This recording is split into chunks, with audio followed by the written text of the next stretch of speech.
Okay, I think it's 9 o'clock on my watch. Dr. Eder here again this morning. Today we're going to want to talk about the topics, some more of the topics from Unit 8 from the course and exam description, and that's going to have to do with form in music. So before we get started with talking about Unit 8, let's review the assignment that I had given you for our at the end of last time, and we'll do that for our warm-up. This was an excerpt from the Vivaldi Gloria that I took from the workbook of the Musician's Guide in Theory and Analysis. And so this is bars 50 through 61, as you might have noticed, in the opening movement of the Vivaldi Gloria that we were talking about with regard to the fifth movement, Propter Magnum Gloriam. And what you were supposed to do in this particular excerpt or this assignment is realize the figured bass. I'm not sure you can see it very well on my screen right now, but realize the figured bass on the grand staff, and we're suggesting keyboard voicing. In other words, 3 voices in the right hand, while the bass line is in the bass clef in the left hand. And of course, the harmonic rhythm, how often the harmony changes, is a whole note harmonic rhythm, except for measure 57. You can see in my completed analysis here that those are half notes. And actually there's another half note in bar 58, 2 half notes in one of the voices there. And we'll talk more about that when we get there.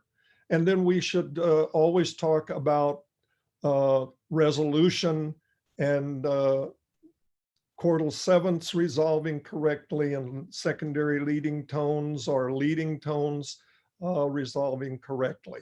So if we begin at the beginning, of course, the 5-6-5 of 6 minor was given. And that, of course, is an F sharp, A sharp, C sharp, E, and everything resolves correctly. The A sharp in the bass resolves up to B, and the E, I wrote the E to descend to D in measure 51, as you can see. The next chord then is a 6 chord. We're in the key of D major, and that's a B, D, F sharp chord. And so we had B in the bass, and I wrote then F sharp and B and D in the right hand.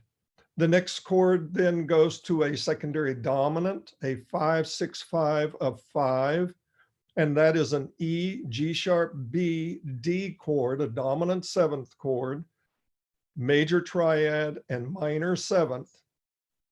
And I wrote the G sharp is in the bass, and I wrote E and then B and D in the right hand. And you can see that the chordal 7th D, I wrote resolving down to C sharp in measure 53. Okay, and that's the 5 chord, the A, C sharp, E chord in measure 53. Going on, measure 54 turns out to be a 7 half diminished 7 of 2. Okay, now that turns out to be a D sharp, F sharp, A, C sharp chord.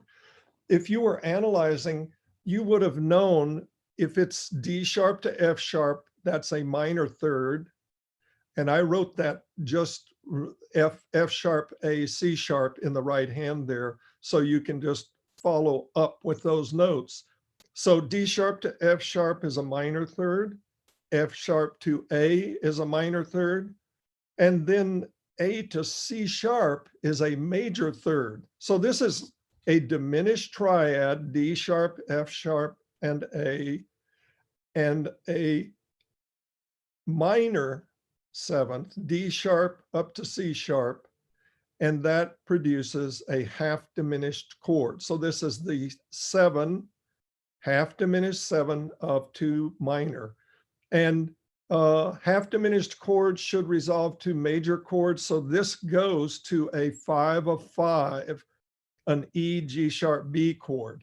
And you can see that I resolved the D sharp up to E. That was the secondary leading tone.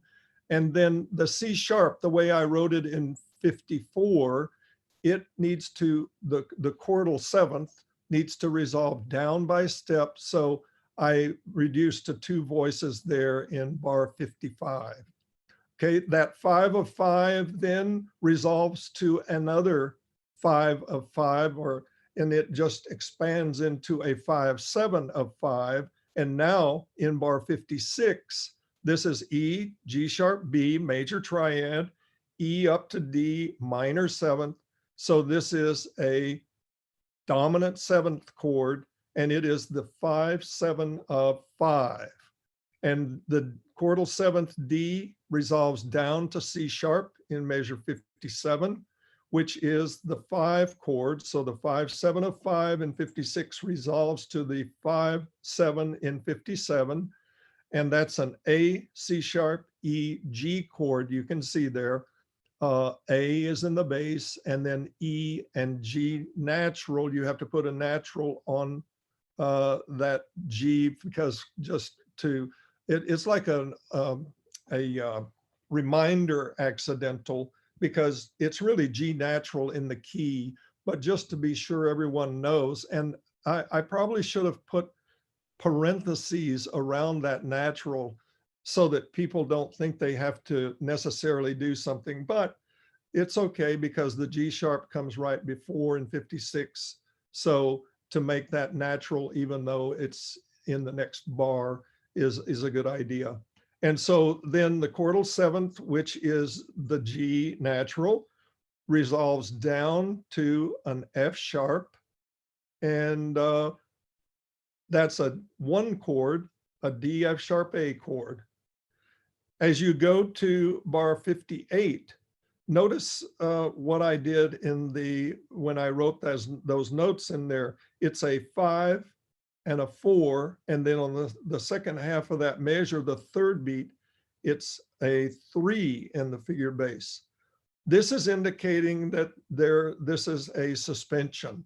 And so if you notice back to 57, the third beat of that, I had D as the lowest note in the right hand, and then it stays, it suspends into the chord at the downbeat of bar 58 as a non-chord tone, because that chord really is going to end up being a 5 chord. But right now on the downbeat of 58, it has an A, and then there is 5 above that A, and A, B, C, D, E, and then a 4 above A, B, C, D. So there's no C sharp in that 5 chord, except when it resolves to C sharp on the third beat. So this is a 4/3 suspension. It has 3 parts. It has the preparation, which is in bar 57, that D, the suspended note in the downbeat of 58, the D, and then the D resolves down to C sharp and creates the A, C sharp, E, the 5 chord. And then this particular excerpt goes to a 1 chord, and it stays 1 right over through bar 61. So hopefully this helped you practice secondary dominance and leading tone chords again. And I think if you listen to movement 1 of the Vivaldi Gloria, it's a glorious piece, no pun intended. It's a beautiful piece. So with that said, let's go on and look at what we're going to be talking about today. So this is the page from topic 8.2 in the course and exam, and it's unit 8. And so if you look at the enduring understanding, I didn't make that larger, but I'm sure you can see that it says form.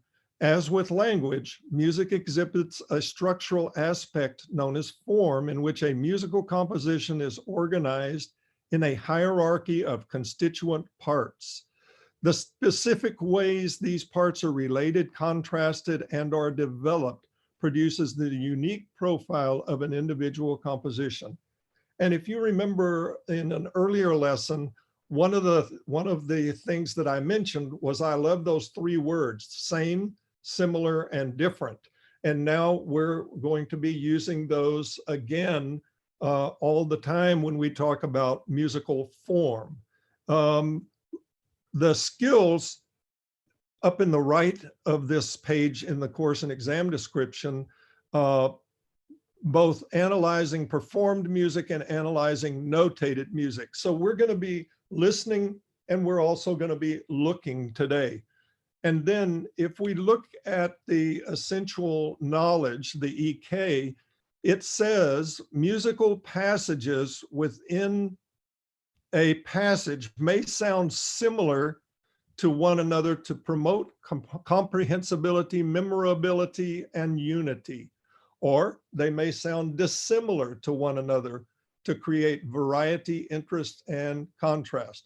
What we do in music is we use lowercase letters to denote phrases, melodic relationships. So, for example, if you use a and a again, this denotes a phrase and its literal repetition. A to A prime denotes a phrase and a varied repetition. And then, of course, A to B denotes two phrases that are melodically contrasted. That's one of the things that we will be employing as we look at some music today. The second thing is that we will look at this. We will look at two phrases which may combine, may is the optimum word there, into what is called a period. And I've made some notes and kind of summarized some things that we can see a little easier in some of my outline in just a moment. So I want to hearken back to Unit 4, and this is an EK from Unit 4, and it talks about phrases. It says music is made up of syntactical units called phrases, which may generally be described as complete musical utterances that conclude with a cadence, okay? And also, along with phrases, a bass line should imply an appropriate cadence at each phrase ending. And then it talks about the different cadences that we have. So with that background, let's talk about what we call period form. And of course, the first thing that we need to talk about is a phrase in music. Oftentimes in music of the common practice, a phrase is 4 measures long. And we're going to find that in the music that we're looking at today. Once again, a phrase is defined as a musical unit that concludes with a cadence. And we have two types of cadences. At the beginning of the year, when I'm talking about cadences, I don't necessarily use these words. I usually say a going on cadence and a stopping cadence. So inconclusive cadences are that going on type of cadence, and conclusive cadences are that stopping kind of cadences.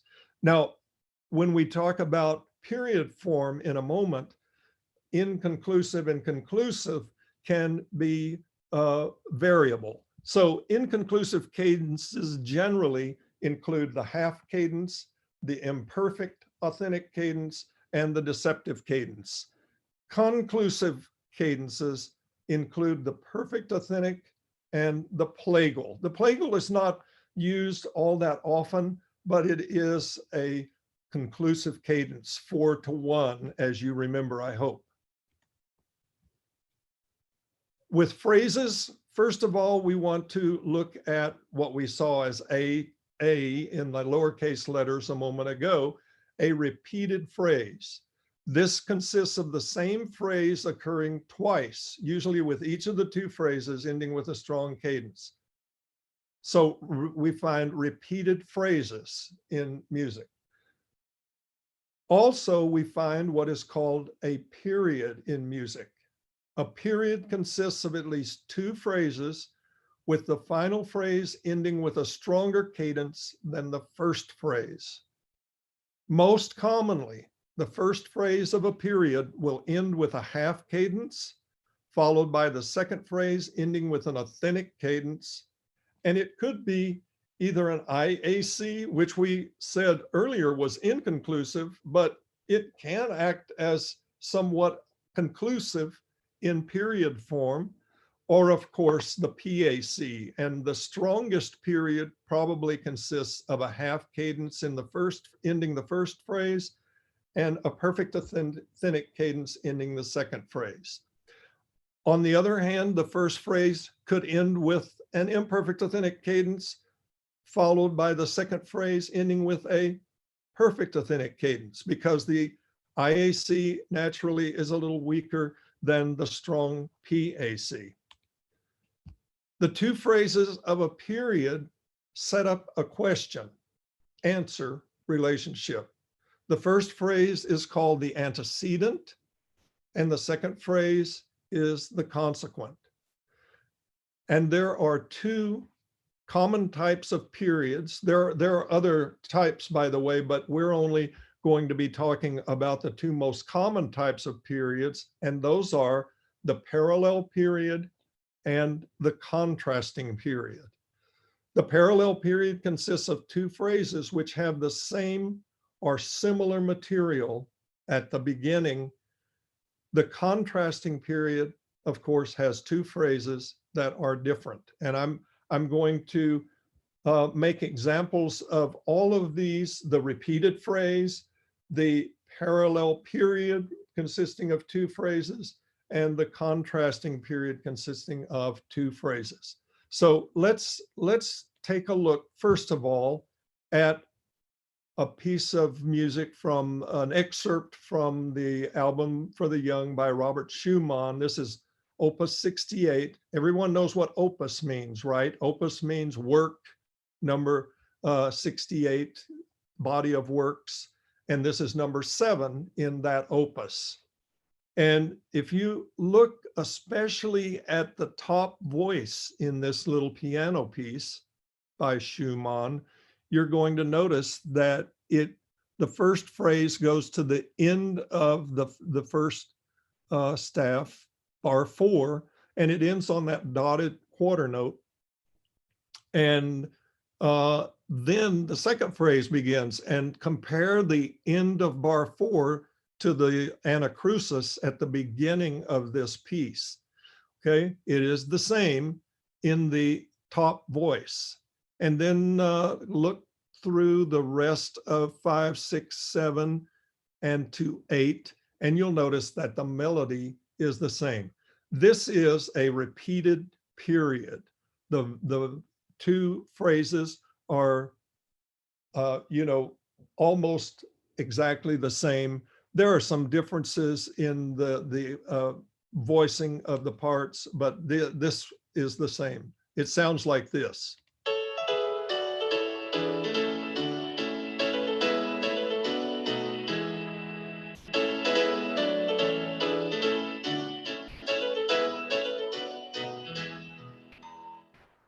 Okay, so a repeated phrase. Next, we're going to begin looking at period form. And I chose a short piece. It's only 24 bars long, and it's by a son of Johann Sebastian Bach. His name was Carl Philipp Emanuel Bach. Typically, you see him notated as CPE Bach with his initials. And this is a polonaise, a little dance movement that is from a publication called The Notebook for Anna Magdalena Bach, and who was a wife of Johann Sebastian Bach.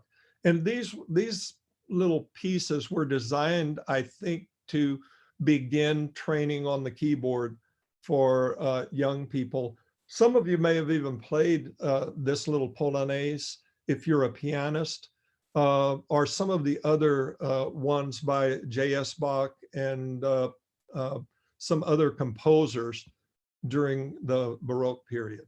So let's take a listen to this, follow the score, and we're going to see if we can discover period form in this little piece.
Okay.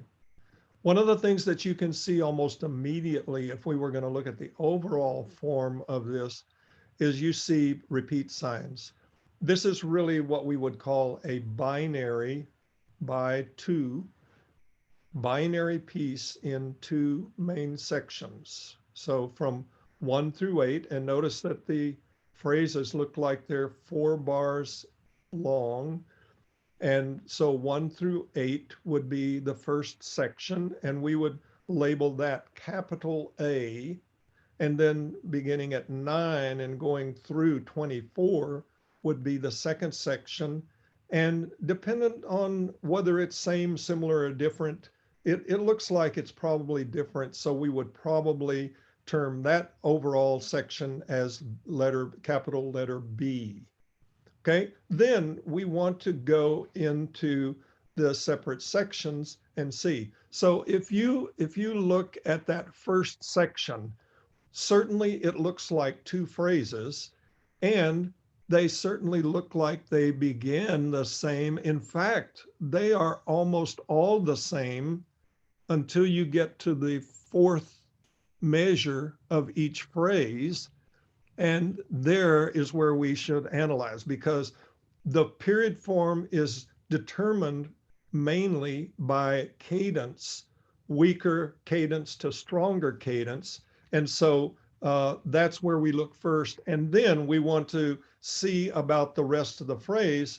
Is it same, similar, or different? So I took those first two phrases out, and here's what I analyzed. First of all, I think that they're enough the same that we could probably call them almost like a repeated phrase, except for one thing. And, you know, some of you might not agree with me totally that this is an A, lowercase letter A, and another lowercase letter A. Maybe you would think it should be A prime. You know, when we put that little apostrophe after the A, it's called prime. And that would mean that it's almost the same, but it has some differences. And the only differences here, as you can see, are the cadence. So if we analyze the cadence at the end of the first phrase, it is a 5 chord. We're in the key of G minor, and this is a D, F sharp, A chord.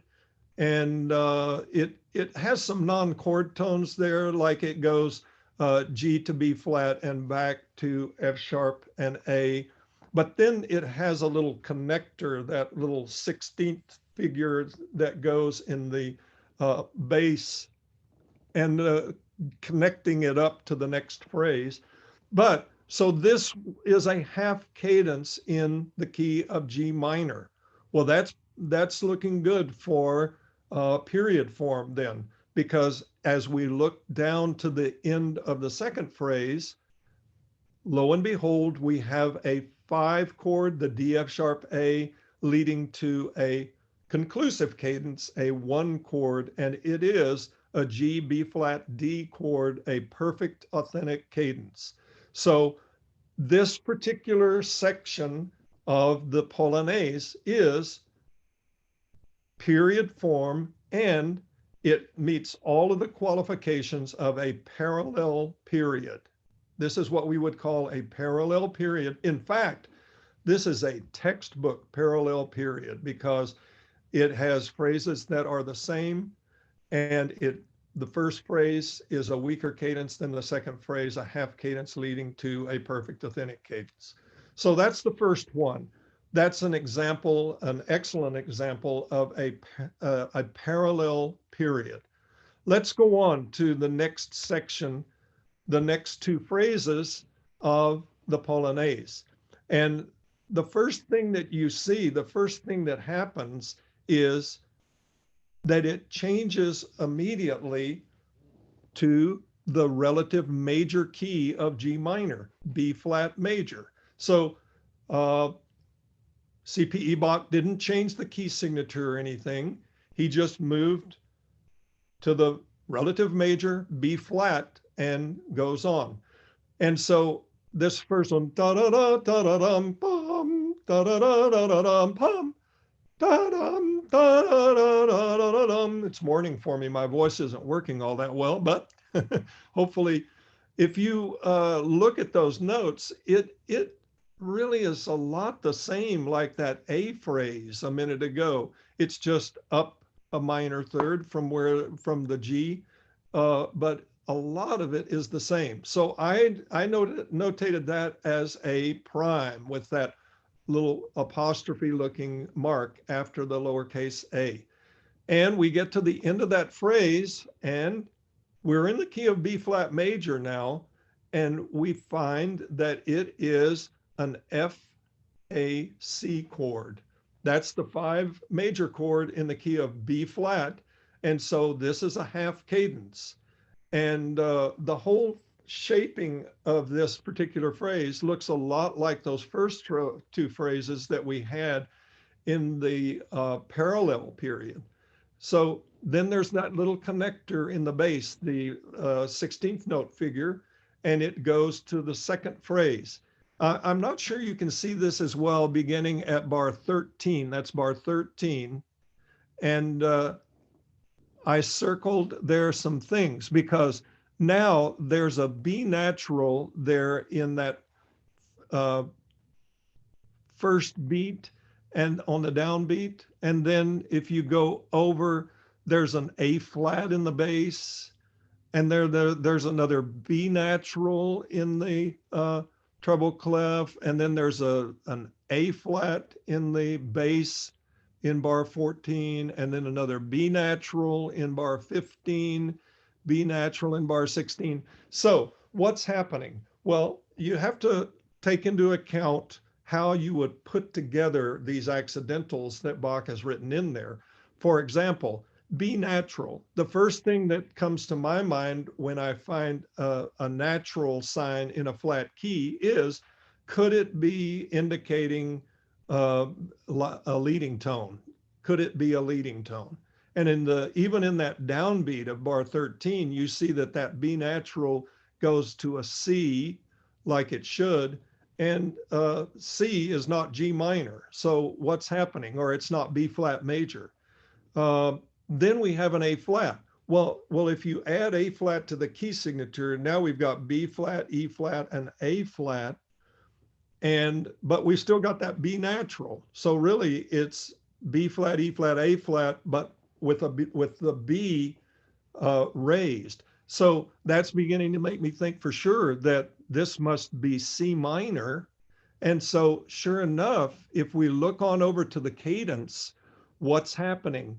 Well, on the third beat there of the let's see, 13, 14, 15th measure, we find that it is a G, B flat, D chord, but it's got a, it's not the five in, it's not the one chord, it's actually the five chord in the key of C minor. What I meant to say is it's not the one chord in the key of G minor, it's really the five chord in the key of C minor, because look at the last measure in that second phrase. It is a C, E flat, G chord. And then it kind of, the top voice goes da da da dum, and really confirms that this cadence is in the key of C minor. And it is a perfect authentic cadence in the key of C minor. So is this a period? Well, yes, it is. Even though the key changed to B flat major first and then to C minor at the end of the second phrase, it does go from a half cadence, an inconclusive cadence at the end of the first phrase, and a PAC, a perfect authentic cadence at the end of the second phrase. It's just that that perfect authentic cadence is in the key of C minor, but it still sets up as a period. The second phrase is not much like the first phrase though. So we would call this a contrasting period. So the two phrases are different, and this then is a contrasting period.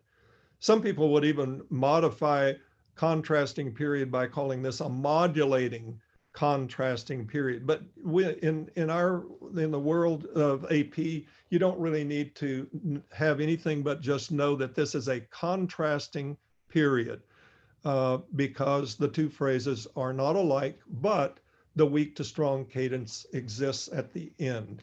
Okay. Going on to the final part of the second section of the piece.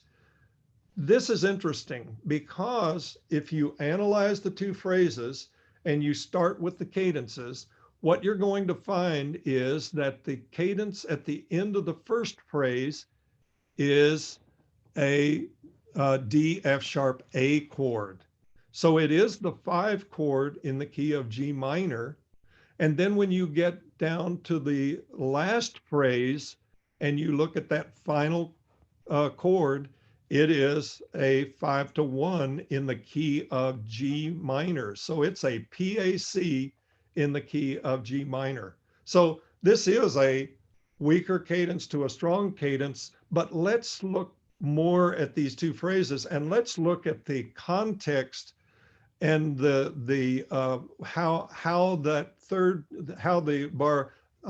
phrase from 17 through 20 really looks, because first thing I see is I love the way Bach holds across the bar line in the bass line.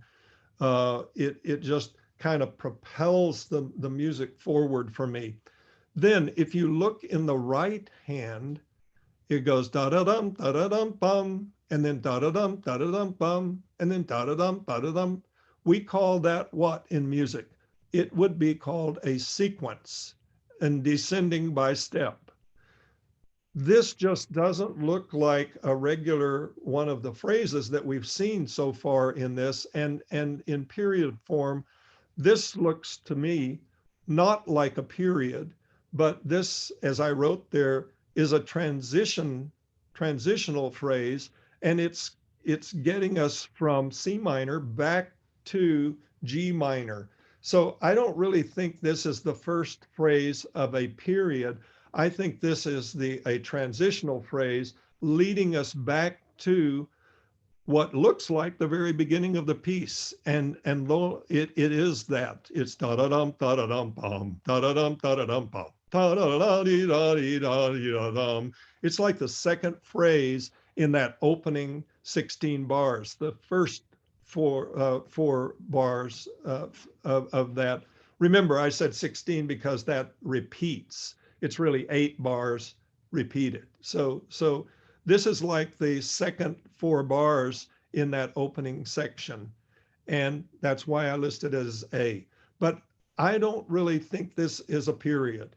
Actually, what this is this returns to the beginning of the piece. So it makes a full comeback to what the piece opened with. But it's just one of those 2 phrases. Actually, there's a name for this in the form in music. You're not really going to have to know this name in our AP, but we should call it what it is today. This would be called rounded binary, because at the very end of the piece, these last 4 bars return to the beginning. Okay, so we saw a repeated phrase, we saw repeated phrases, we saw a parallel period, and we saw a contrasting period, and then of course this ending to finish out the piece, and it is binary, it's rounded binary. So let's view. One of the things I like to do is I like to chart form, and it's something that a lot of textbooks even will do, but I kind of write mine in my own way. But this will explain what we've just talked about. So in the first section, the A section, capital A, we have 2 phrases. It's in G minor. Each of the phrases is 4 bars long. They're pretty much the same except for the cadence, so I labeled them A and A. And the first cadence is a half cadence, a weaker cadence than the second phrase, ending in a perfect authentic cadence. And so it is a parallel period. The B section, and it's repeated also, starts in B flat major. It has a half cadence at the end of the first phrase in the key of B flat major. The second phrase is different from that first phrase, and it ends in a different key. It ends in C minor, but it's a perfect authentic cadence in the key of C minor. So the fact that the 2 phrases are different, but it still has a half cadence leading to a perfect authentic cadence. It is a contrasting period. And finally, the end of the piece, the transition back to G minor, and then the last phrase being an A phrase like from the beginning. So this is the form of this little piece. It's really a great piece to experience textbook parallel, really probably not necessarily textbook because it modulates or changes keys. I'll say we won't have any modulation in AP either. We will need to talk about closely related keys and that sort of thing. But basically, we will have just what I'm talking about today, parallel periods and contrasting periods. So let's listen to the piece one more time and try and think about, I'll probably talk while it's playing to keep you track of things. So here's the first half cadence. This is the second phrase, and it ends in a PAC in G minor. Back to the beginning. Now we're at bar 5.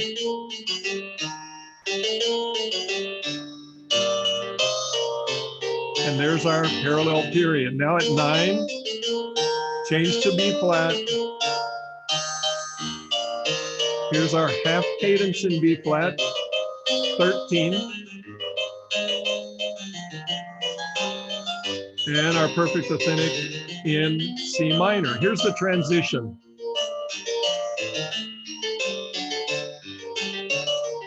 And 21, like the beginning. The second phrase. And now it repeats back to 9, B flat major, 5 chord in B flat major, moving off to C minor, and there's our perfect authentic. Now we're at 17 with the transition phrase.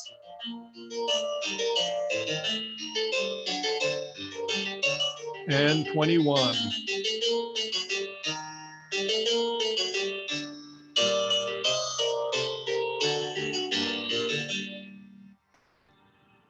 So it's a gem of a little piece that shows parallel period, contrasting period, and of course, how to notate the form with capital letters and lowercase letters.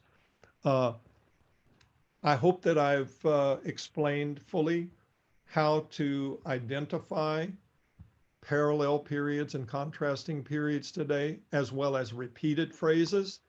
Repeated phrases are pretty easy because they are the same phrase.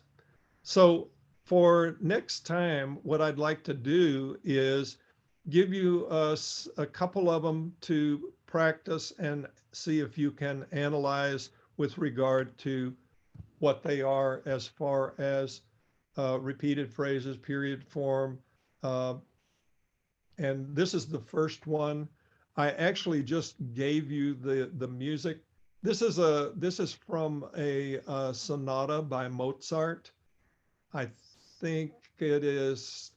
I can't remember the number, but I'll have it at the next lesson. I'll be sure that I get that. So analyze these two phrases, and then I gave you a second one. This is another one that has two phrases. And so what you should try and do is do what we did today and analyze the two phrases, use lowercase letters to notate each phrase. So you'll have a lowercase letter on the top and a lowercase on the bottom, and then analyze the cadences, analyze the melodic form, and that sort of thing, and see if you can figure out what kind of groupings these are, whether they are repeated, parallel period, or contrasting period. So with that said, it's been great to be with you again today.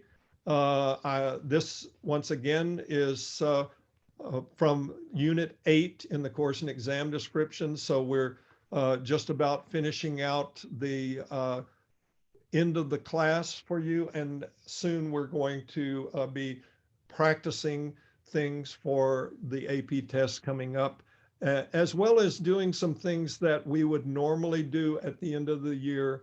And so with that said, I'm going to sign off, and thanks for being with me today. Be sure to complete the practice questions there, and we'll review in the next lesson. Have a great day, and I'll see you next time.